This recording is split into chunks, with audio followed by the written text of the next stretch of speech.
Bab 111. Ah! Ah! Saat suara-suara itu terdengar, cakar tajam Raja Elang melintas, dan tubuh kedua pemuda itu meledak, darah berceceran di mana-mana. Pada saat yang sama, binatang iblis yang tak terhitung jumlahnya menyerbu keluar dari hutan, mengepung orang-orang ini. Apa? Begitu banyak binatang iblis. Apa yang terjadi di sini? Melihat ini, wajah orang banyak langsung pucat karena panik. Massa binatang iblis yang padat membuat kulit kepala mereka geli. Wanita yang duduk di tanah juga mengubah ekspresinya. Pedang panjangnya melesat keluar, disertai aura pedang tebal saat bilah cahaya menyelimuti Raja Elang. Ledakan. Pedang panjang itu mengenai cakar tajam Raja Elang, dan seketika menimbulkan kilatan terang. Manusia, kalian akan mati. Raja Elang mengangkat kepalanya dan berteriak keras. Sayapnya mengembang seperti roket yang melesat ke langit.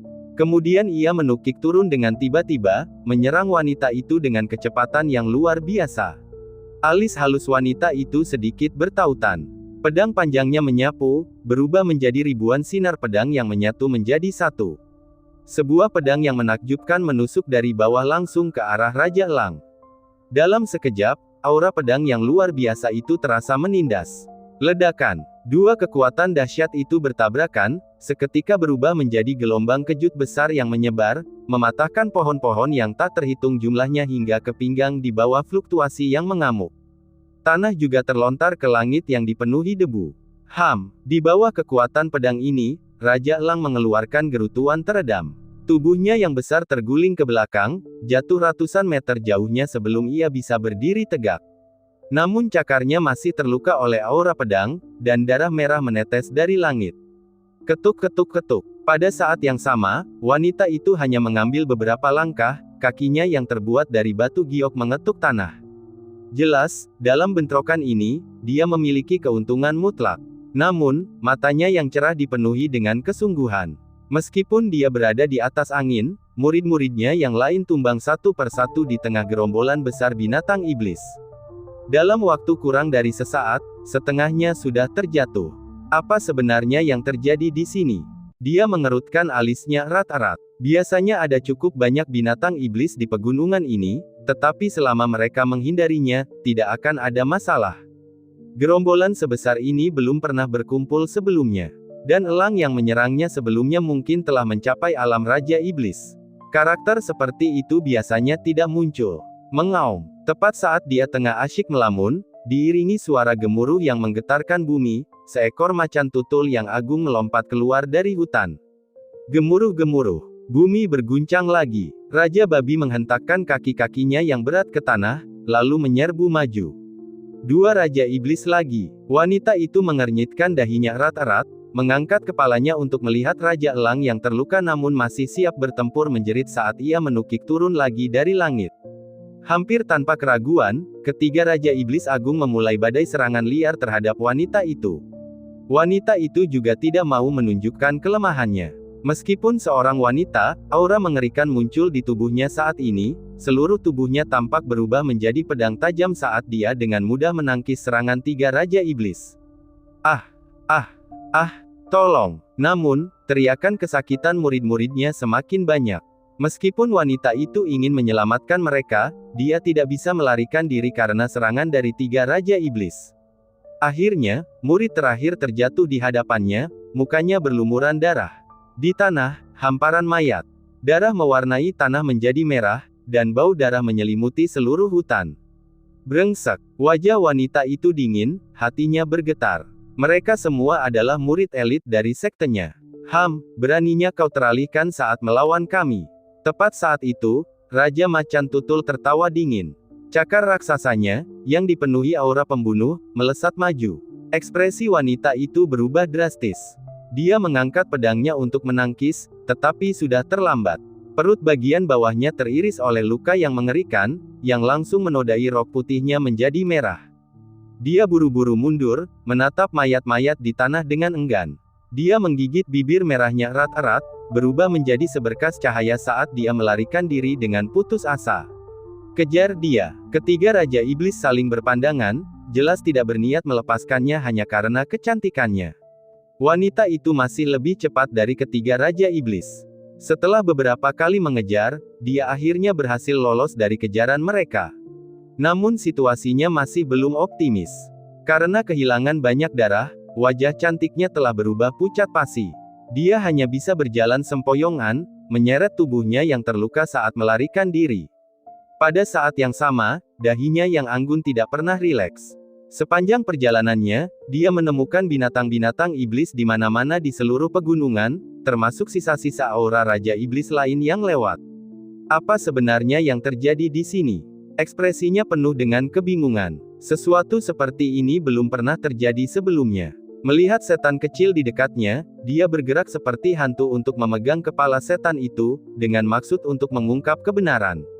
Pencarian jiwa. Saat kenangan tentang iblis kecil itu membanjiri pikirannya, matanya yang indah berkedip-kedip, dan bibir merahnya tak kuasa menahan diri untuk terbuka semakin lebar, hingga akhirnya dia berteriak karena terkejut.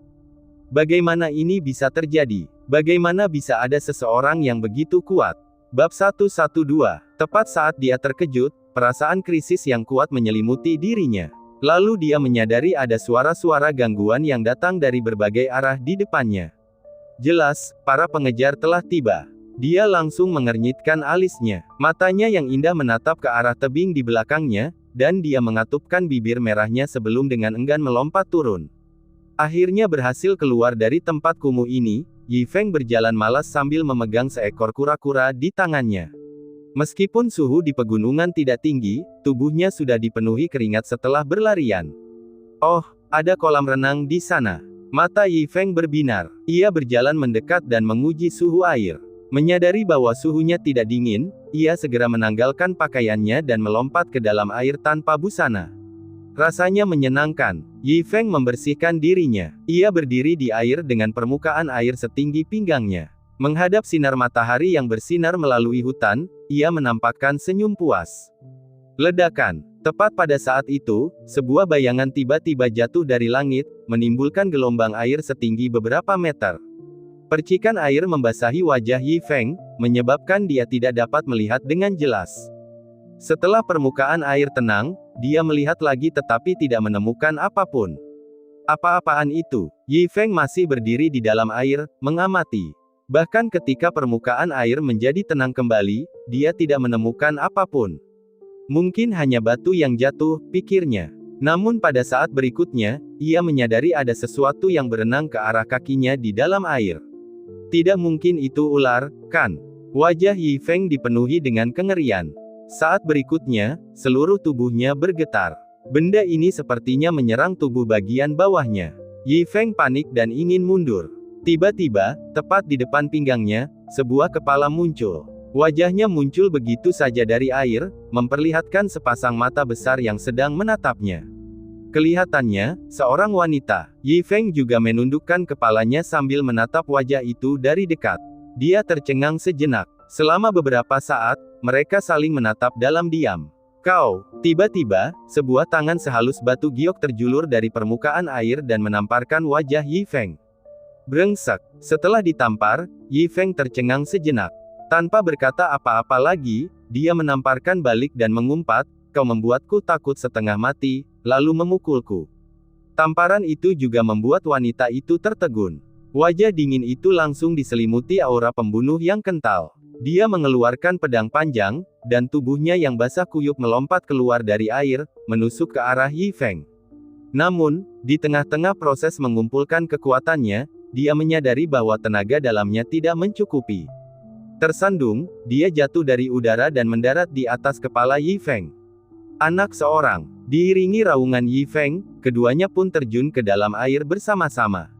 Angin bertiup lembut, dan dedaunan di hutan menari-nari lembut. Saat itu sudah hampir senja, dan cahaya hangat membuat cakrawala menjadi merah, entah itu cahaya api atau cahaya senja, sungguh indah.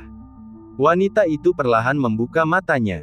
Tubuhnya yang dingin tampak sedikit pulih dalam kehangatan cahaya api. Lalu seorang pemuda berpakaian hijau berjalan ke arahnya sambil membawa seekor kura-kura di tangan kirinya dan keranjang bambu di punggungnya. Dia mengernyitkan alisnya, menunjukkan ekspresi terkejut di wajahnya. Itu kamu. Dia menyadari bahwa pemuda ini adalah orang biasa yang ditemuinya di pegunungan. Benar sekali, ini aku, Yi Feng menggantung kura-kura itu di pohon dan meletakkan keranjang bambu, sambil berkata dengan kesal, "Apa kau tahu betapa kau membuatku takut tadi?" Mendengar ini, wajah wanita itu berubah dingin. Ia tak menyangka, sebelum sempat bergerak, pemuda ini sudah berinisiatif memprovokasinya. Namun, dia bukanlah orang yang tidak masuk akal. Meskipun awalnya dia sedikit marah, sekarang setelah dipikir-pikir lagi, dia benar-benar tidak bisa menyalahkan Yi Feng. Tentu saja, mengingat kejadian di kolam renang, wajahnya masih masam. Pemandangan itu sungguh tak terlukiskan. Terutama karena hal biasa ini benar-benar menamparnya. Itu benar-benar. Namun melihat pakaian yang menutupi tubuhnya, dan pemuda itu tidak mempunyai niat yang tidak senonoh, dia tetap menahan amarah di dalam hatinya. "Ayo, makanlah ikan untuk memulihkan tenagamu." Yi Feng menyerahkan ikan bakar. Wanita itu mengernyitkan alisnya dan berkata dengan dingin, "Kau tahu aku seorang kultivator bela diri." "Lalu apa?" Yi Feng memutar matanya ke arahnya dan berkata, "Bukankah kamu masih perlu makan?" Alis wanita itu berkerut. Ekspresinya berubah kosong saat dia berkata, "Hal-hal seperti ini tidak berguna bagiku." Mata Yi Feng membelalak. Ia berdiri dan berkata, "Ikan tidak berguna bagimu, jadi kau tidak akan mengincar kura-kuraku, kan?" Saat dia berbicara, keengganan tampak jelas di wajah Yi Feng. "Meskipun kura-kura tua ini sangat bergizi, aku akan membawanya kembali untuk dimakan oleh Xiao Zongqing kecilku." Mendengar ini, wajah wanita itu langsung melorot. Dia agak bingung apakah harus tertawa atau menangis melihat hal-hal biasa di depannya. Dia, seorang praktisi bela diri yang terhormat, akan merindukan seekor kura-kura. Sungguh menggelikan. Melihat Yi Feng yang riang, wanita yang awalnya tidak suka berbicara itu tidak dapat menahan diri untuk bertanya, "Kamu hanya orang biasa, datang ke pegunungan ini sendirian. Apa kamu tidak takut? Apa yang perlu ditakutkan?" Yi Feng bertanya dengan bingung sambil mengeluarkan tulang ikan. Wanita itu tergagap. "Lupakan saja. Pikiran orang biasa pasti terbatas. Banyak hal yang tidak dapat mereka pahami. Berbicara kepadanya sama saja dengan berceramah di depan telinga yang tuli." Namun, melihat pakaian yang menutupi tubuhnya, dia ragu sejenak sebelum berkata, "Cepat dan cari jalan keluar dari pegunungan setelah kamu makan." Yi Feng mengangkat kepalanya. "Karena jika kamu tidak meninggalkan gunung, kamu akan mati." Wanita itu berkata dengan serius. Tanpa menunggu Yi Feng bertanya, dia melanjutkan, "Sesuatu yang tak terbayangkan oleh kalian orang biasa telah terjadi di pegunungan ini." Sambil berbicara, dia mengangkat kepalanya sedikit. Dalam benaknya, tanpa sadar dia mengingat kembali kenangan yang telah dicarinya dari jiwa iblis muda itu. Bab 113. Turun gunung untuk sementara tidak mungkin, aku masih perlu mengumpulkan obat-obatan. Yi Feng menggelengkan kepalanya sambil tersenyum dan berkata, "Tapi aku sangat penasaran tentang apa yang sebenarnya terjadi." Mengumpulkan obat-obatan. Wanita itu menatap Yi Feng dengan heran dan berkata dengan dingin, "Apakah kamu tidak benar-benar takut mati?" "Baiklah." Wanita itu menegakkan tubuh dan menatap Yi Feng dengan serius, "Biarkan aku membuatmu mengerti betapa tingginya langit dan betapa tebalnya bumi di dunia ini, agar kau tidak terus tertipu dan kehilangan nyawamu. Ada monster di dunia ini, tahukah kamu?" tanya wanita itu. "Saya pernah mendengarnya." Yi Feng mengangguk. "Di pegunungan terselubung ini, ada cukup banyak monster, dan beberapa yang terkuat telah mencapai tingkat Raja Iblis," kata wanita itu santai. "Wilayah Raja Iblis sudah menjadi wilayah di dunia iblis. Dan ini terjadi pada pemilik wilayah kita yang luasnya ribuan mil, Raja Iblis Bogu. Meskipun Raja Iblis Bogu ini berevolusi dari seekor kura-kura, karena umurnya yang panjang, kultivasinya sangat mendalam." Yi Feng mendengarkan dengan saksama. Meskipun dia tidak begitu mengerti konsep Raja Iblis, kedengarannya sangat mengagumkan. Tetapi yang tertangkap adalah pemimpin 10.000 monster. Wanita itu melanjutkan, "Ditangkap?" Yi Feng bertanya dengan heran. "Ya." Wanita itu mengangguk, nadanya menjadi lebih serius, lalu melanjutkan, "Itu manusia yang sangat kuat." Berbicara tentang hal itu, wajahnya menampakkan rasa kagum dan matanya menampakkan kerinduan. Kekuatan orang ini sungguh luar biasa. Dia menerobos masuk ke gua Raja Iblis Bogu sendirian, tidak hanya mengambil harta Raja Iblis ini, tetapi juga menangkap Raja Iblis ini hidup-hidup, katanya dia ingin Ingin melakukan apa? Yi Feng juga penasaran. Wanita itu tak kuasa menahan diri untuk berkata dengan nada terkejut, dia bilang dia ingin membawa Raja Iblis ini pulang dan memasaknya menjadi sup untuk diminum. Dimasak menjadi sup untuk diminum. Yi Feng membelalakan mulutnya karena terkejut dan tanpa sadar melihat kura-kura tua yang tergantung di pohon. Dia tidak menyangka bahwa hobi tuan ini sangat mirip dengannya. Dan karena hal inilah yang menyebabkan kemarahan semua monster di seluruh pegunungan Violet. Wanita itu berkata dengan takut, dengan usaha bersama dari beberapa Raja Iblis lainnya, semua monster di seluruh pegunungan terselubung mengeluarkan perintah untuk membunuh tuan manusia ini. Namun, mereka tidak menemukan manusia ini, tetapi rekan-rekan muridku dari Sekte Pedang Surgawi menderita tanpa dosa. Namun, Raja Iblis Bogu ini telah melakukan berbagai macam kejahatan selama bertahun-tahun. Meskipun beberapa muridku di Sekte Pedang Surgawi telah meninggal, bisa terbebas dari bahaya ini sudah cukup. Jadi, kalau di waktu biasa, kamu mungkin bisa selamat kalau kamu beruntung, tapi sekarang. Suara wanita itu terhenti. Dia menggelengkan kepalanya dan menatap Yi Feng dengan serius. Selama kamu ditemukan oleh monster, kamu tidak akan bisa bertahan hidup, terutama karena kamu hanyalah manusia biasa. Jadi sebaiknya kamu turun gunung secepatnya. Ini benar-benar membuat Yi Feng berada dalam dilema. Mari kita berpisah. Wanita itu berdiri dan berkata, beberapa Raja Iblis sedang melacakku. Jika kau mengikutiku, aku khawatir aku tidak akan punya waktu untuk mengurusmu. Dengan itu, wanita itu berbalik untuk pergi, sambil memegang pedang panjangnya. Tunggu, teriak Yi Feng. Wanita itu berhenti dan menoleh. Kamu masih terluka. Kenapa tidak pakai obat herbal saja? Yi Feng berkata, aku masih punya obat herbal di sini.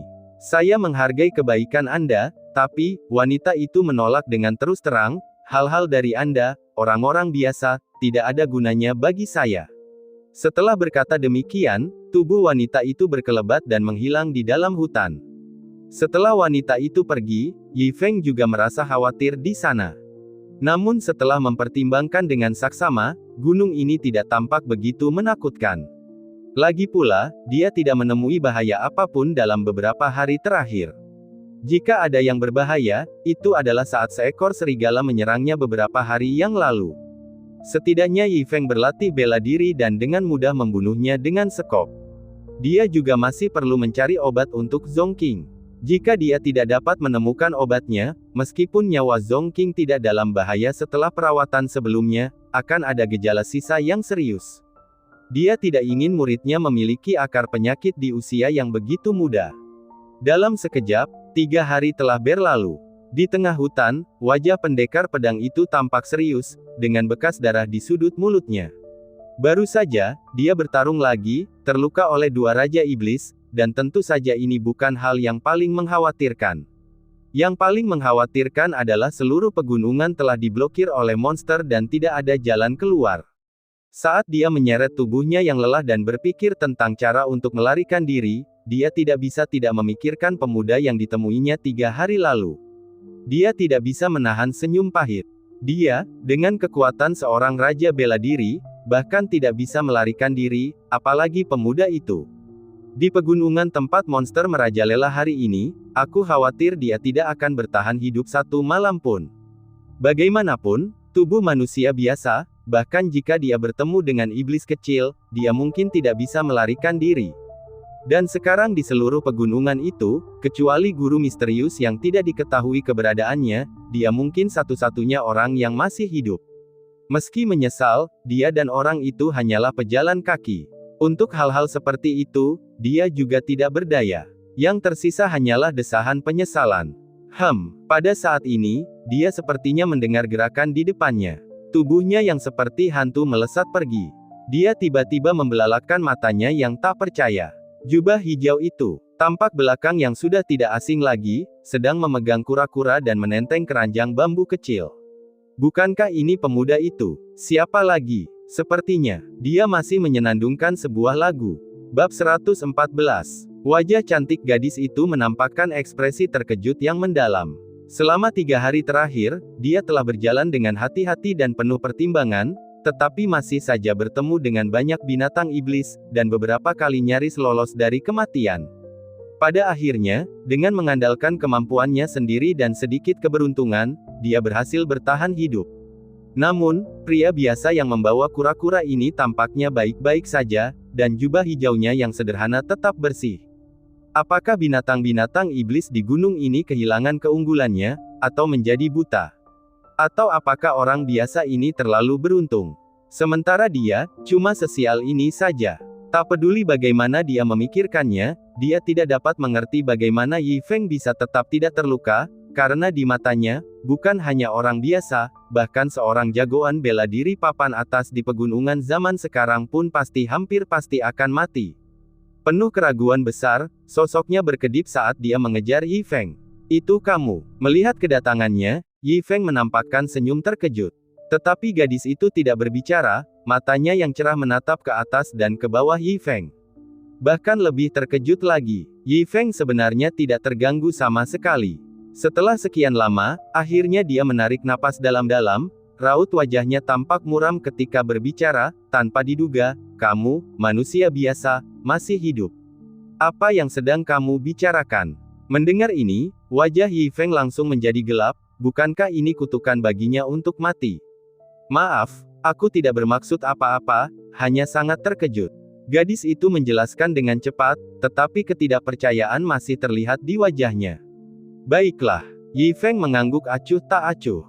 Keduanya mengobrol beberapa kalimat lagi, lalu gadis itu bersiap untuk pergi. Sebelum pergi, dia berkata dengan nada rumit, semoga di masa depan, kamu bisa terus seberuntung itu. Yi Feng tidak dapat menahan senyum kecut. Gadis ini benar-benar neurotik, tidak ada bahaya seperti yang dia katakan di gunung ini. Selama berhari-hari, dia tidak menabrak apapun. Namun gadis ini tetaplah orang yang baik, dia telah mengirim seseorang untuk menuntunnya menuruni gunung saat dia bertanya arah. Jadi dia mengeluarkan sebuah bungkusan kecil, dan berkata, saya punya bungkusan pengusir nyamuk di sini, yang dibuat dari tanaman herbal sendiri. Kamu mau? Gadis itu menatap bungkusan obat nyamuk itu dan mengerutkan kening, aku pikir kamu lebih membutuhkan ini daripada aku. Kamu seharusnya lebih membutuhkannya. Yi Feng tertawa santai, lagi pula, hal ini tidak begitu penting bagiku. Yi Feng tidak salah mengatakan itu. Menurutnya, meskipun gadis ini seorang kultivator, dia seharusnya tidak menyukai ular, serangga, dan semut. Dan sebagai perbandingan, sebagai seorang pria, kekebalannya terhadap hal-hal seperti itu jauh lebih kuat. Saya lebih membutuhkannya. Gadis itu merasa itu agak lucu. Sejujurnya, objek manusia biasa seperti itu telah lama kehilangan efektivitasnya baginya sebagai seorang kultivator bela diri. Namun melihat wajah Yi Feng yang tersenyum, dia tetap menerima bungkusan obat nyamuk itu, dan dengan santai menggantungkannya di pinggangnya. Meskipun dia beruntung sekarang, keberuntungan ini mungkin tidak akan bertahan selamanya. Kemungkinan besar dia adalah manusia yang akan dikutuk. Anggap saja itu sebagai penghiburan terakhirnya. Setelah berkata demikian, gadis itu melirik Yi Feng sekali lagi sebelum sosoknya menghilang dan menghilang ke dalam hutan. Matahari terbenam lagi. Di suatu lembah yang suram, Raja Elang bertengger di atas bebatuan. Di sampingnya, sepasang mata yang menyeramkan melintas, menjentikkan lidahnya. Saat membuka mulutnya dan bertanya, Raja Elang, apa kabar? Masih belum ditemukan jejak kaisar monster. Raja Elang mengerutkan kening dan berkata, berdasarkan perintah untuk membunuh semuanya, kecuali Raja bela diri manusia yang hampir tidak bisa bertahan hidup, semua manusia lainnya telah disingkirkan.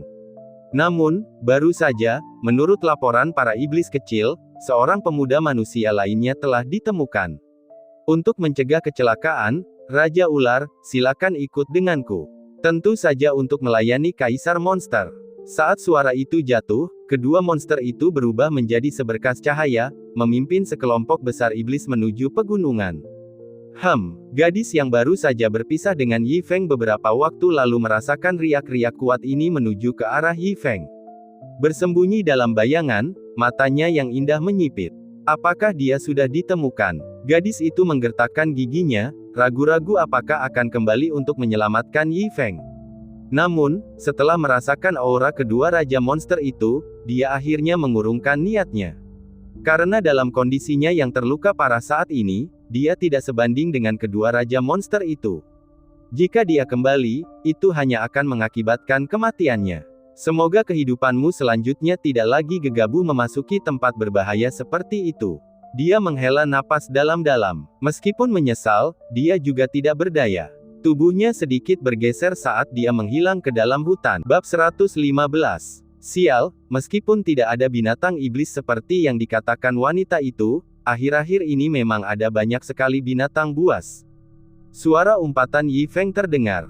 Selama beberapa hari terakhir, ular-ular, babi hutan, burung gagak dan makhluk-makhluk lain yang tak terhitung jumlahnya telah mengerumuninya seolah-olah dalam keadaan kawin yang gila-gilaan, mengganggunya tiada henti. Dapat dikatakan bahwa dia kurang tidur nyenyak akhir-akhir ini. Melihat langit, dia tahu dia tidak bisa melanjutkan perjalanan hari ini. Yi Feng hanya bisa bersiap untuk berkemah malam ini. Tetapi ia harus mencari cara untuk menangani hewan-hewan itu saat birahi terlebih dahulu. Memikirkan hal ini, Yi Feng mengeluarkan botol obat kecil dari keranjang bambu kecilnya. Ia kemudian menuangkan bubuk obat ke dalam sekitar tempat perkemahannya. Itu adalah bubuk obat yang telah disiapkan khusus oleh Yi Feng sebelumnya, dengan kegunaan yang mirip dengan realgar. Meskipun tidak dapat mengusir binatang besar seperti babi hutan, seharusnya cukup untuk mengusir serangga dan semut. Setelah melakukan ini, Yi Feng menguap dan bersandar ke batu untuk tidur, kelelahan. Di atas puncak gunung, Raja Elang dan Raja Ular memimpin binatang iblis yang tak terhitung jumlahnya turun ke tempat ini. Semuanya, kalian harus menemukan orang ini. Terlepas dari apakah dia orang yang kita cari atau bukan, jangan menunjukkan belas kasihan untuk membunuhnya. Kata Raja Elang, matanya yang muram berkilat. Ya, atas perintahnya, binatang buas yang tak terhitung jumlahnya berhamburan ke segala arah. Kita tunggu saja kabar selanjutnya di sini, kata Eagle King. Raja Ular mengangguk. Tepat saat dia hendak menutup matanya untuk menenangkan pikirannya, dia tiba-tiba menyadari sesuatu dan berseru kaget, apakah itu kelabang angin malam? Mendengar ini, Raja Elang juga menoleh sambil mengerutkan kening. Bukankah Nightwind Centipede seharusnya beristirahat di dalam gua? Mengapa dia datang ke sini? Sambil berkata demikian, Raja Elang menukik dan mencengkeram kelabang angin malam dengan cakarnya yang tajam. Ah, Raja Elang, apa yang kau lakukan di sini? Nightwind Centipede menatap dengan mata terbelalak, bertanya dengan panik. Sebagai pelayan Raja Iblis kuno, dia tahu mutiara roh dengan kekuatan pemulihan yang besar disembunyikan di sini. Dia ingin mengambilnya dan melarikan diri, tetapi tidak menyangka akan langsung bertemu dengan Raja Elang setelah baru saja mendapatkannya. Aku seharusnya bertanya mengapa kau ada di sini, Raja Elang menatapnya tajam. Bukankah kau sedang memulihkan lukamu di gua? Nightwind Centipede dengan cepat menyembunyikan mutiara roh di belakangnya dan memutar mata kecilnya sambil berpikir sebelum menjawab dengan gugup, dengan Raja Iblis yang tertangkap, bagaimana mungkin aku bisa tetap tinggal di dalam gua? Aku bergegas keluar untuk melihat apakah ada jejak manusia itu. Mendengar ini, ekspresi Raja Elang sedikit melunak. Dia bertanya lagi, jadi angin malam, apakah kau menemukan sesuatu? Menemukan sesuatu? Apakah saya menemukan sesuatu? Nightwind Centipede memeras otaknya dengan panik sebelum menggertakkan giginya dan berkata, tentu saja aku menemukan beberapa petunjuk. Dan aku menduga manusia itu mungkin ada di dekat sini. Usai bicara, kelabang angin malam menundukkan kepalanya dengan perasaan bersalah, tidak berani membalas tatapan Raja Elang. Namun yang mengejutkannya, Raja Elang mengangguk setuju dan memuji, kelabang angin malam, kau telah melakukannya dengan baik. Seperti yang diharapkan dari seseorang yang telah melayani 6 Raja Iblis. Kau benar, berdasarkan informasi yang dapat dipercaya, ada manusia di daerah ini. Apakah dia orang itu masih harus diverifikasi? Jadi, angin malam, ikutlah dengan Raja Ular dan aku untuk menyelidiki. Apa? Kelabang angin malam mengangguk bodoh sebelum bereaksi dan menatap dengan mata terbelalak. Apakah angin malam tidak mau membantu Raja Iblis? Raja Elang mengerutkan kening dan bertanya. Tidak, tentu saja tidak. Aku akan menyerahkan nyawaku untuk Raja Iblis. Nightwind Centipede dengan cepat mengiyakan, tetapi matanya terus bergerak ke sana kemari sambil mencoba mencari kesempatan lain untuk melarikan diri. Tak lama kemudian, sesosok iblis kecil melaporkan telah menemukan keberadaan Yi Feng. Ayo berangkat, Raja Ular dan Angin Malam. kata Raja Elang. Baiklah, baiklah. Nightwind Centipede menyeka keringatnya. Dengan dua Raja Iblis besar yang mengawasinya, dia tidak punya pilihan selain mengikutinya. Saat mereka mendekati sasarannya, Raja Elang mengerutkan kening. Seperti yang diharapkan, ada aura manusia, tetapi tidak ada fluktuasi yang besar. Sampaikan perintahku untuk mengepung orang ini sepenuhnya. Kita akan menangkapnya bersama-sama atas perintahku.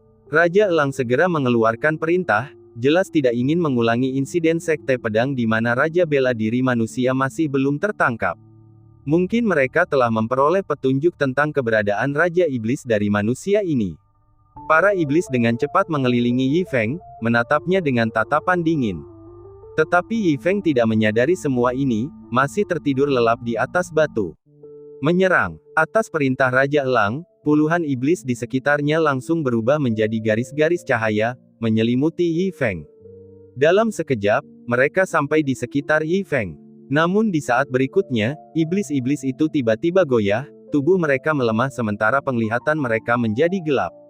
Apa yang sedang terjadi? Para iblis menunjukkan ekspresi panik. Yang lemah langsung kembali ke wujud asli mereka dan jatuh mati di tanah, hanya menyisakan beberapa iblis yang kuat yang bertahan, namun tidak dapat maju sedikit pun. Apa yang sedang terjadi? Raja Elang menjadi waspada. Laporkan, tuanku, racun. Manusia ini telah menyebarkan racun di sekitar area ini, salah satu iblis berkata dengan serius. Racun. Tatapan Raja Elang menyapu lingkaran bubuk obat di tanah. Namun, hal itu tidak membuatnya mundur, karena menurutnya, karena bawahannya masih bisa bertahan, maka potensi racunnya pasti terbatas. Raja Ular, tampaknya kita harus mengambil tindakan secara langsung, kata Raja Elang kepada Raja Ular. Raja Ular mengangguk. Pada saat yang sama, tatapannya beralih ke Nightwind Centipede sambil berkata, Nightwind, setelah melayani begitu banyak Raja Iblis, kekuatanmu pasti tidak biasa.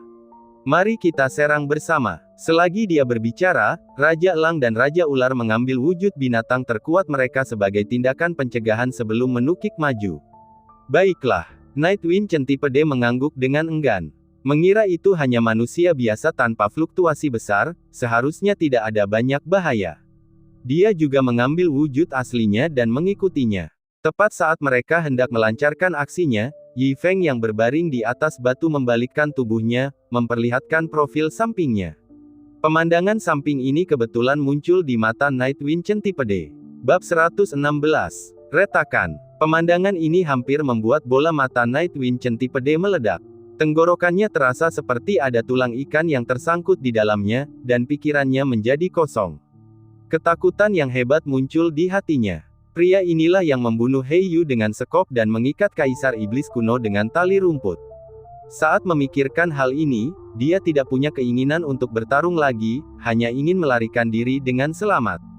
Matanya beralih dan kaki-kaki kecilnya yang tak terhitung jumlahnya menegang saat dia tiba-tiba terjatuh telungkup di tanah. Kelabang angin malam. Kelabang angin malam, apa yang sedang kamu lakukan? Apa sebenarnya yang sedang terjadi? Tingkah aneh Nightwind Centipede langsung mengundang reaksi dari Raja Elang dan Raja Ular. Keduanya berteriak, tetapi tidak peduli seberapa keras mereka berteriak, Nightwind Centipede tetap tergeletak tak bergerak di tanah. Namun, Raja Elang dan Raja Ular tidak punya waktu untuk mengkhawatirkannya sekarang. Mereka saling berpandangan, lalu dengan cepat berubah menjadi seekor elang dan seekor ular saat mereka menyerang Yi Feng.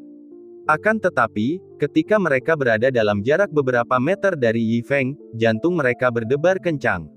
Mereka sadar bahwa mereka telah sangat meremehkan apa yang disebut racun ini, karena roh-roh iblis lain yang tadinya mampu bertahan kini dengan cepat mati, kembali ke wujud asli mereka dan jatuh ke tanah. Dan di bawah pengaruh racun ini, kekuatan mereka sendiri cepat terkuras habis, bahkan tidak cukup untuk mempertahankan bentuk asli mereka yang membesar. Mereka segera kembali ke ukuran aslinya. Ini, apa yang terjadi di sini? Kedua Raja Iblis itu membelalakkan mata mereka sambil berteriak panik, tetapi tubuh mereka sama sekali tidak berdaya. Mereka hanya bisa berbaring lemas di tanah. Manusia sialan, sungguh hina. Raja Elang tergeletak di tanah sambil mengumpat dengan kejam.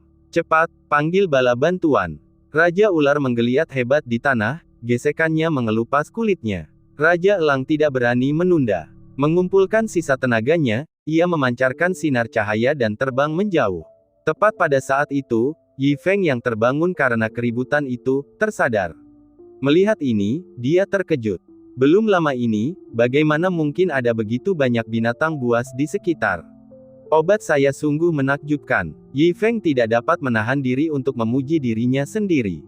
Ia mengira racun itu hanya akan mengusir ular dan serangga, tetapi ternyata racun itu telah membunuh banyak luwak, terenggiling, dan banyak lagi.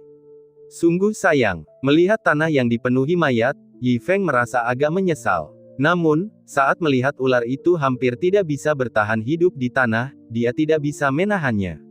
Sambil menjilati bibirnya, dia meraih ular itu dengan satu tangan. Aku belum makan akhir-akhir ini. Makan apapun kecuali daging panggang setiap hari membuatku sakit sariawan. Aku akan membuat sup ular untuk mengisi perutku dan meredakan api.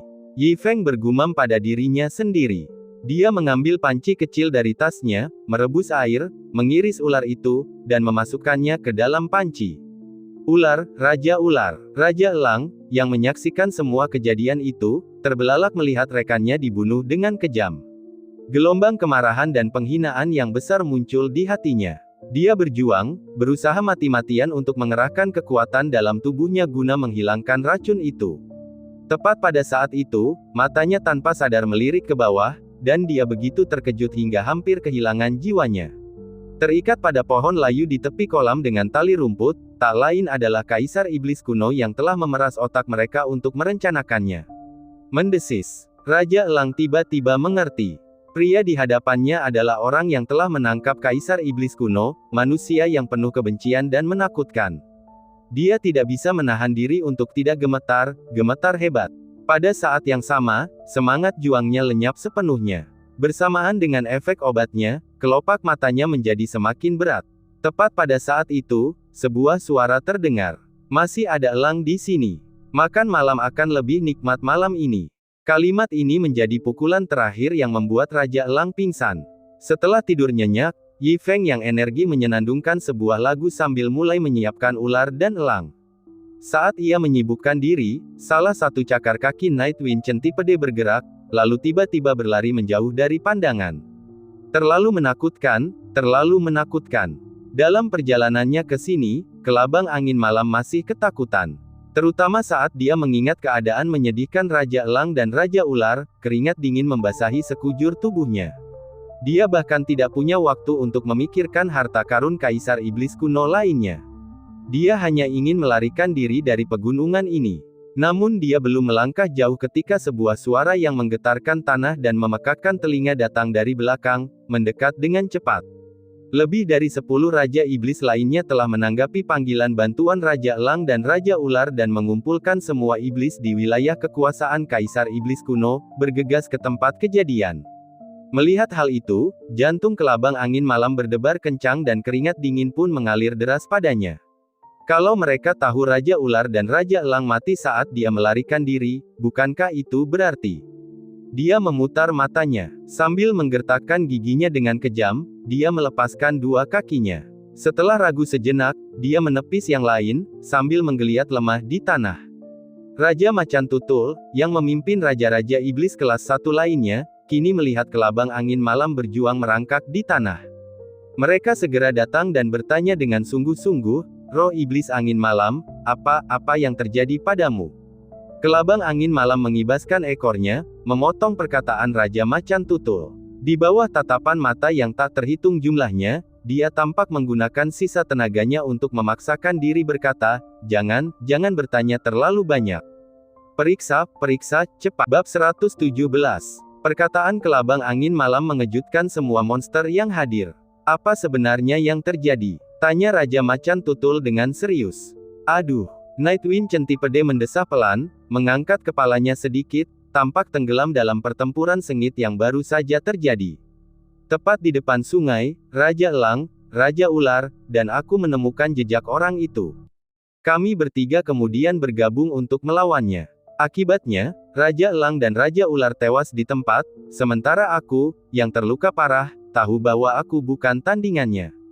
Untuk mencegahnya melarikan diri, aku tidak punya pilihan selain mengerahkan sisa tenagaku dengan mengorbankan 3 kaki untuk berlari ke sini dan memberitahu kalian.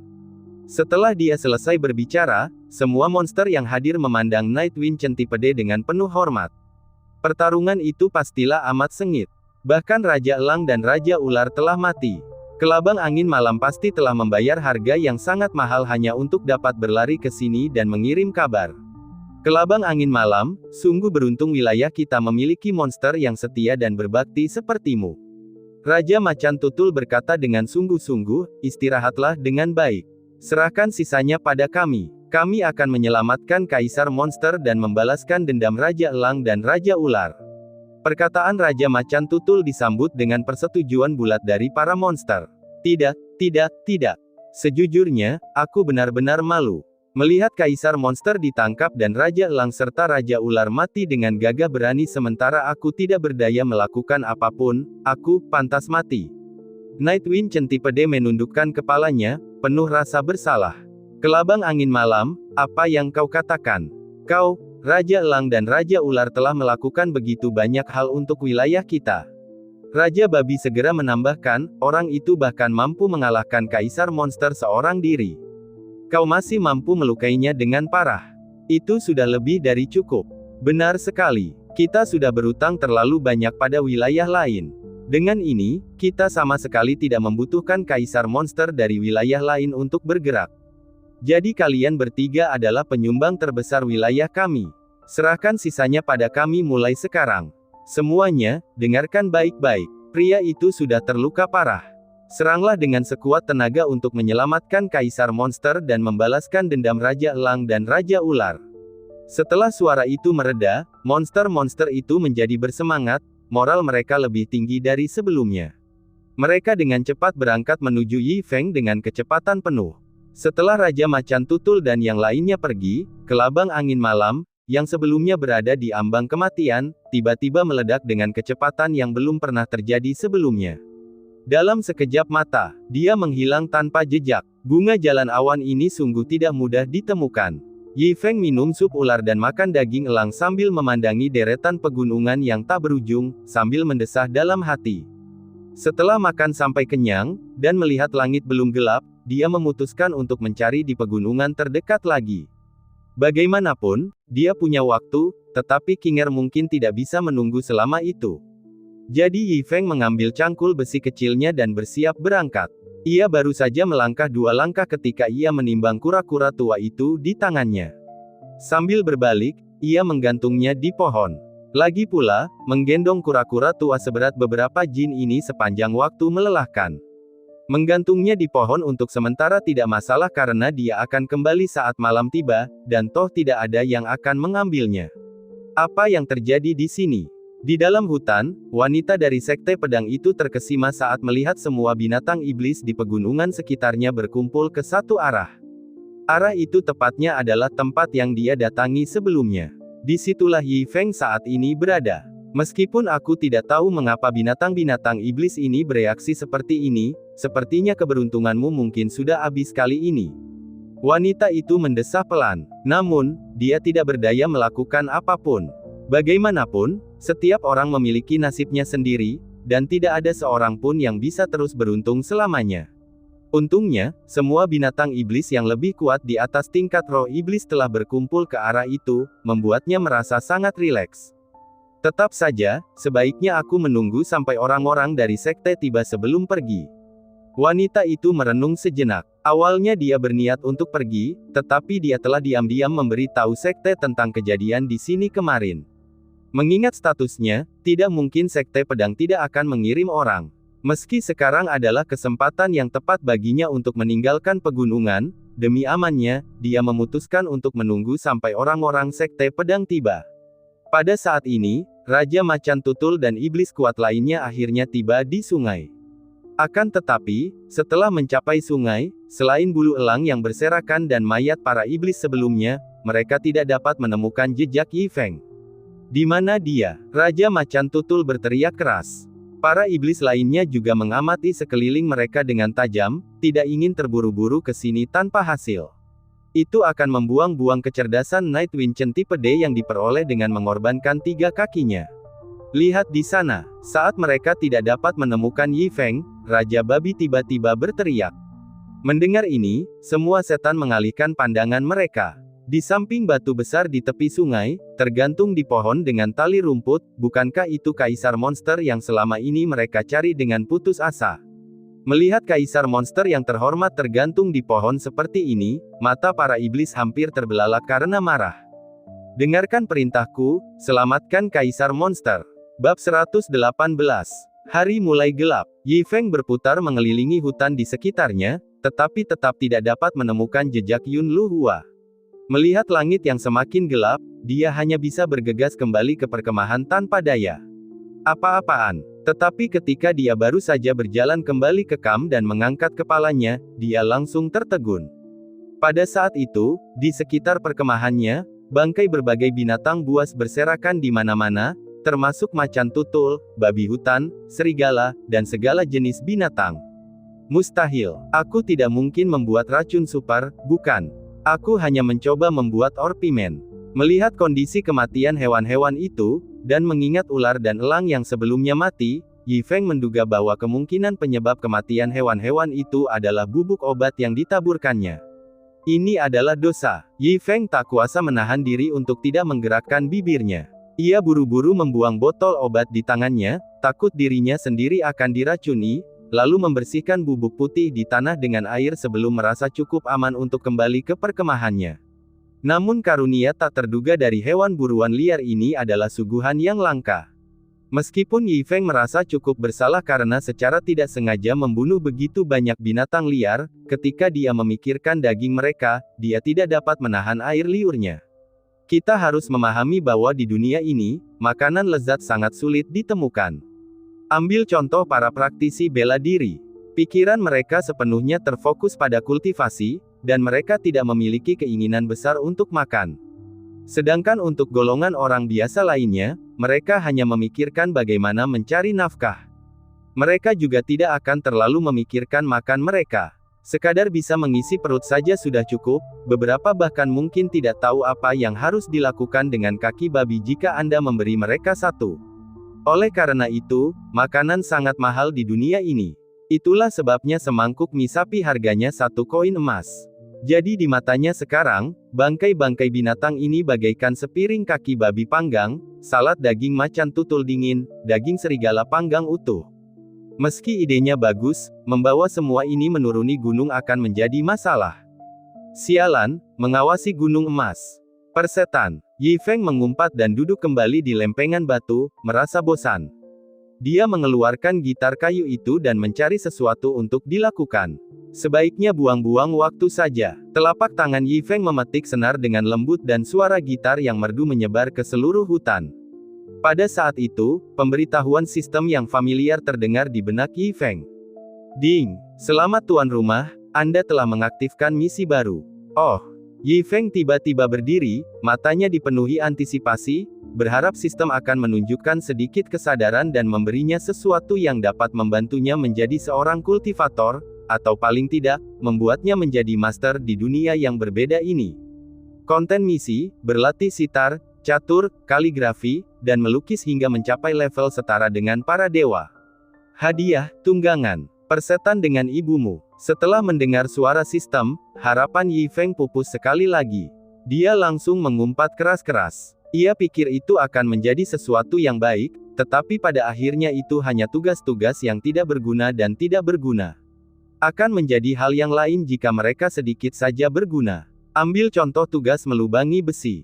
Sulit baginya untuk menghidupi dirinya sendiri dengan itu.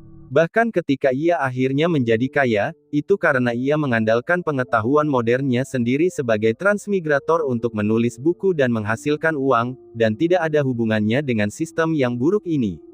Namun ia bisa melupakan hal itu, setidaknya meninju besi dan sebagainya, itu mencegahnya mati kelaparan selama bertahun-tahun. Tapi sialnya, sitar, catur, kaligrafi dan lukisan, dia benar-benar tidak melihat manfaat dari benda-benda itu. Apakah mereka seharusnya menumbuhkan temperamennya atau semacamnya? Tentu saja, hal yang paling menyebalkan adalah hadiah misinya. Dia tidak lupa bahwa ketika sistem pertama kali memberinya tugas untuk menjalankan sekolah seni bela diri, dikatakan bahwa imbalannya adalah seorang petarung master yang hebat. Ia begitu penuh harap saat itu, mengira puncak hidupnya akan segera tiba. Namun, kenyataan macam apa yang menimpanya? Guru yang katanya luar biasa ini ternyata hanyalah kepala kerangka yang setengah mati. Dia harus mengakui, hal itu tampak agak menakutkan, tetapi selain menimbulkan masalah, hal itu tidak ada gunanya. Jadi gunung. Haha, dia tidak percaya sedetik pun bahwa sistem yang buruk ini akan benar-benar memberinya imbalan berupa tunggangan yang layak. Itu pasti penipuan lagi. Oleh karena itu, dia terlalu malas untuk menyelesaikan pencarian ini. Dalam kemarahannya, Yi Feng menendang gitar itu hingga melayang. Melihatnya saja sudah membuatnya marah. Namun tepat setelah dia menendangnya, suara sistem berbunyi lagi. Hukuman kegagalan misi, sekolah bela diri akan diambil kembali dan bukan lagi milik tuan rumah. Apaan? Wajah Yi Feng langsung berubah pucat. Dia begitu marah hingga ingin meledak.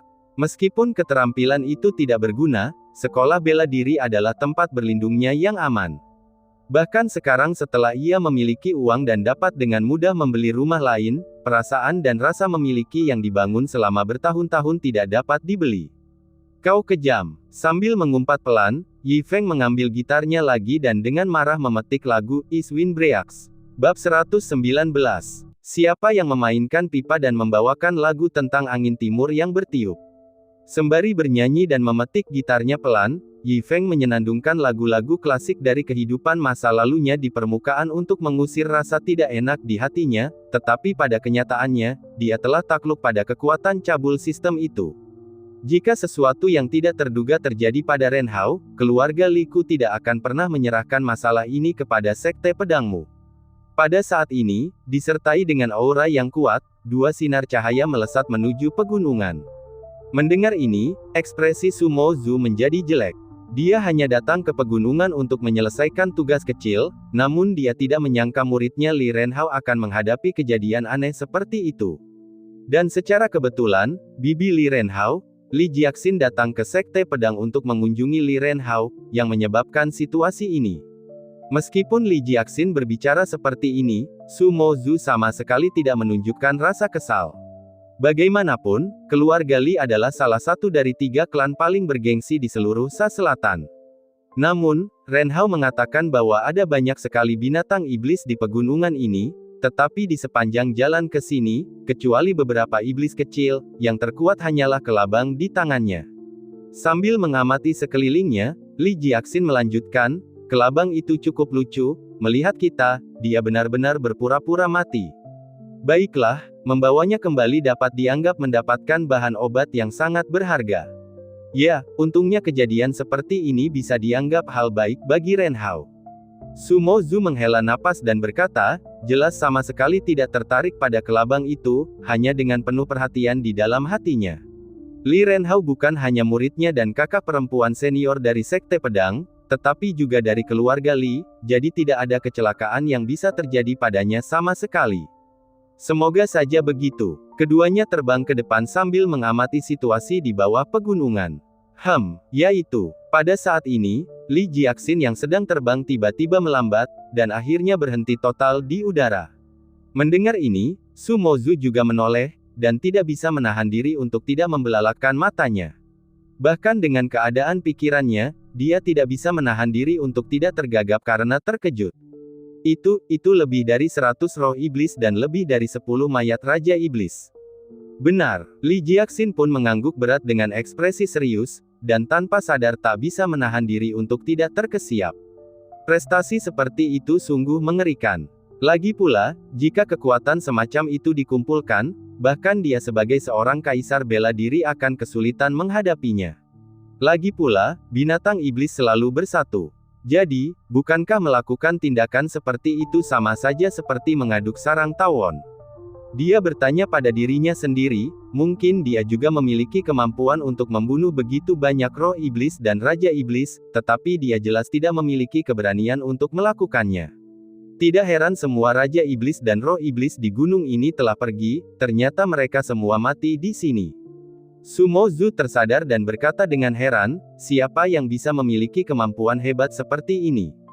Seharusnya dia. Li Jiaxin mengarahkan tatapan tajamnya ke arah Yi Feng yang dikelilingi mayat. Dia, Sumo Zhu mengerutkan kening dan berkata, tetapi dia tidak memiliki aura, tampak seperti orang biasa. Tidak bisa memastikannya. Li Jiaxin menggelengkan kepalanya dan berkata, dikelilingi oleh begitu banyak mayat binatang iblis, bagaimana mungkin orang biasa tidak takut? Kemungkinan besar orang itu adalah orang yang mengolah seni bela diri khusus yang menyembunyikan tingkat kultivasinya. Anda mungkin benar. Sumo Zhu mengangguk, jika itu benar-benar orang biasa, masalah ini akan terlalu aneh. Orang ini mungkin juga seorang kaisar bela diri. Ayo kita ke sana, menyapa, dan bertanya apa yang sebenarnya terjadi. Li Jiaxin berkata, dan tubuhnya terbang cepat ke arah Yi Feng. Sumo Zhu mengangguk, dan mengikutinya. Ding, selamat tuan rumah, keterampilan sitarmu telah mencapai alam integrasi surgawi. Mendengar pemberitahuan sistem, Yi Feng tidak tergerak. Bagaimanapun, dia masih jauh dari kata sebanding dengan para dewa. Dari pengalaman masa lalu, Yi Feng tahu bahwa alam-alam ini mungkin dipisahkan menjadi pemahaman awal, prestasi kecil, keterampilan murni, integrasi surgawi, tak tertandingi di dunia, kembali ke kesederhanaan, dibandingkan dengan para dewa dan seterusnya. Ia ingin meningkatkan kemampuan sitar, catur, kaligrafi, dan melukisnya ke alam bandingkan dengan para dewa, yang akan memakan waktu paling tidak beberapa bulan. Untungnya, mungkin karena sebelumnya ia sering bermain gitar, setelah beberapa lagu, keterampilan sitarnya sudah mencapai divine integration. Ini menghemat banyak tenaganya. Teruslah berlatih. Tidak ada hal lain yang bisa dilakukan. Yi Feng beristirahat sebentar, lalu kembali mengambil gitarnya. Salah satu alasannya adalah untuk segera meningkatkan keterampilan ini agar sistem tidak mengambil alih balai seni bela dirinya. Alasan lainnya adalah Yi Feng memang sedang bosan sekarang. Akan tetapi, saat melodi itu berbunyi, Li Jiaxin yang tengah melaju ke arah Yi Feng menggigil, dan langsung berhenti di tempat. Apa yang sedang dimainkan orang ini? Sitar. Di sampingnya, Sumo Zhu bingung dan tidak dapat menahan diri untuk bertanya dengan suara keras. Diam. Namun, dia disambut dengan teriakan dingin Li Jiaxin. Ekspresi Sumo Zhu agak jelek. Lagi pula dia juga seorang kaisar bela diri, ditegur dengan kasar benar-benar membuat orang tidak tahan. Dia hendak membalas, tetapi menyadari Li Jiaxin telah menutup matanya dengan gembira. Saat dia tengah bingung, Li Jiaxin berbicara lagi. Aku tidak bermaksud memarahimu. Dengarkan saja lagu ini dengan tenang, dan kau akan mengerti mengapa aku bertindak seperti ini. Sumo Zhu mengerutkan kening, tidak yakin. Namun, dia tetap melakukan apa yang diperintahkan, dan ekspresi santainya langsung berubah. Rasa terkejut yang kuat mengalir keluar. Ini, bab 120. Sebenarnya, niat Qin yang kuat seperti itu tersembunyi dalam musik sitar ini. Wajah Sumo Zhu berubah karena terkejut saat mengucapkan kata-kata ini, akhirnya mengerti mengapa Li Jiaxin begitu gugup. Sekarang setelah dia tahu ada maksud Qin yang terkandung dalam musik sitar, bahkan tanpa Li Jiaxin mengatakan apapun lagi, dia dengan bijaksana menutup mulutnya sendiri dan diam-diam merasakan konsepsi artistik yang tersampaikan dalam musik sitar. Alunan musik sitar mengalun lembut, merasuk ke telinga. Konsepsi artistik di dalamnya langsung menarik Sumo Zhu kembali ke ingatan yang sangat jauh. Dulu ketika Sumo Zhu dari Sekte Pedang, yang suatu hari nanti akan menjadi pilar sekte, masih seorang anak muda yang berasal dari keluarga sederhana yang bermimpi suatu hari nanti menjadi seorang kultivator, ia telah menghadapi kemunduran dan cedera. Namun setiap kali ia hampir tidak dapat bertahan, setelah kembali ke rumah bobrok itu akan selalu ada semangkuk nasi panas, semangkuk sup panas. Wanita tua yang baik hati itu akan selalu membantu memperbaiki pakaiannya yang usang dan mencuci sepatunya sampai tampak baru kembali. Mo Zhu, aku yakin kamu yang terbaik. Kata-kata itu selalu terngiang di telinganya. Tubuhnya yang membungkuk perlahan, senyumnya yang ramah dan perhatiannya yang lembut, ibunya yang sudah tua. Waktu berlalu cepat, tahun demi tahun berlalu. Tanpa disadari, lebih dari 1000 tahun telah berlalu. Baru sekarang Sumo Zhu menyadari bahwa suara itu telah lama menghilang dan tidak terdengar lagi. Teguran lembut itu pun sudah lama tidak muncul dalam pikirannya. Dan masa muda yang dulu lembut itu akhirnya tumbuh menjadi pilar generasi. Namun dia sudah tidak ada lagi di sini. Ibu, tanpa disadari, alunan musik sitar telah berhenti, namun Sumo Zu masih tenggelam dalam kenangan, tidak mampu bangkit darinya. Tetua terhormat dari Sekte Pedang yang bergengsi itu kini matanya berkaca-kaca. Sepertinya kita memandang rendah dia dengan mata anjing. Pada saat ini, Li Jiaxin juga berkata dengan lembut, orang ini bukan hanya seorang raja bela diri, hanya berdasarkan niat Qin dalam musiknya, dia setidaknya harus menjadi eksistensi tingkat yang mulia bela diri. Sembari berbicara, Li Jiaxin juga menundukkan kepalanya untuk mengusap sudut matanya. Entah mengapa, matanya pun ikut memerah tanpa ia sadari, meski ia tidak tahu kenangan manakah yang tersentuh oleh alunan musik sitar ini di dalam hatinya. Yang mulia bela diri, tidak heran, Sumo Zu melirik Li Jiaxin. Bahkan seseorang sekuat Li Jiaxin, yang setengah langkah ke alam martial ancestor, akan bereaksi seperti ini, jadi pastilah seseorang yang lebih tinggi dari martial ancestor, di alam martial venerable, yang mampu melakukan ini. Ayo pergi, kita harus memberi penghormatan. Li Jiaxin menarik napas dalam-dalam, ekspresinya menjadi jauh lebih serius, dan nadanya berubah dari menyapa dengan santai menjadi memberi penghormatan. Sumo Zu mengangguk. Keduanya melompat dan melesat maju dalam aliran cahaya, terbang menuju tempat Yi Feng berada. Aduh, harus terus berlatih. Yi Feng menggelengkan kepalanya tanpa daya, juga menggoyangkan lengannya yang agak sakit. Sepertinya dia mendengar sesuatu, jadi dia buru-buru mendongak dan melihat dua aliran cahaya terbang ke arahnya. Lebih banyak petani. Yi Feng sedikit terkejut melihat postur terbang mereka, dan kerinduan juga tampak di matanya. Jika sistem jeleknya itu sedikit lebih bisa diandalkan, mungkin dia juga bisa berkeliaran bebas di negeri itu sekarang. Akan tetapi, setelah bertemu lagi dengan para kultivator, Yi Feng tidak terlalu terkejut, lagi pula ini bukan kali pertama ia berinteraksi dengan para kultivator, seperti Luo Lengsui, dan pendekar pedang yang ditemuinya di pegunungan juga merupakan kultivator. Hanya saja, Yi Feng sedikit tidak mengerti mengapa keduanya mencarinya. Akhirnya, keduanya mendarat di depannya. Yi Feng juga meletakkan gitarnya dan berdiri. Akan tetapi dua orang yang disangkanya datang ke sini untuk menemuinya, malah membungkuk dalam-dalam kepadanya dan berkata dengan hormat serempak. Li Jiaxin, Sumo Zu, salam, senior. Keduanya dengan cermat mengamati sang tokoh utama, dan secara mengejutkan menemukan bahwa bahkan dari dekat, mereka masih tidak dapat merasakan riak sedikit pun dari Yi Feng. Saling bertukar pandang, gelombang keterkejutan bergolak dalam hati mereka berdua. Mungkinkah dia orang biasa? Mustahil, hanya niat Qin yang sangat memikat mereka dalam musik sitar, orang biasa tidak akan mampu melakukannya. Yang mulia bela diri, terkonfirmasi. Namun Yi Feng benar-benar bingung mengapa dua orang kultivator memanggilnya senior dan terbang mendekat. Jadi dia berkata, kalian berdua pasti salah orang. Aku bukan senior, hanya orang biasa yang mengumpulkan tanaman obat di pegunungan. Orang biasa, kata-kata Yi Feng juga membuat Li Jiaxin dan Sumo Zu bingung. Mungkinkah mereka salah? Apakah pemuda di hadapan mereka ini benar-benar hanya seorang manusia biasa yang memiliki keterampilan sitar yang luar biasa? Saat keduanya sedang memikirkan hal ini, Li Jiaxin tiba-tiba menyadari sesuatu, pupil matanya mengecil tajam. Merasa sangat terkejut, dia juga memberi isyarat kepada Sumo Zu dengan matanya. Mendengar ini, tatapan Sumo Zu juga menyapu dan dia menggigil hebat.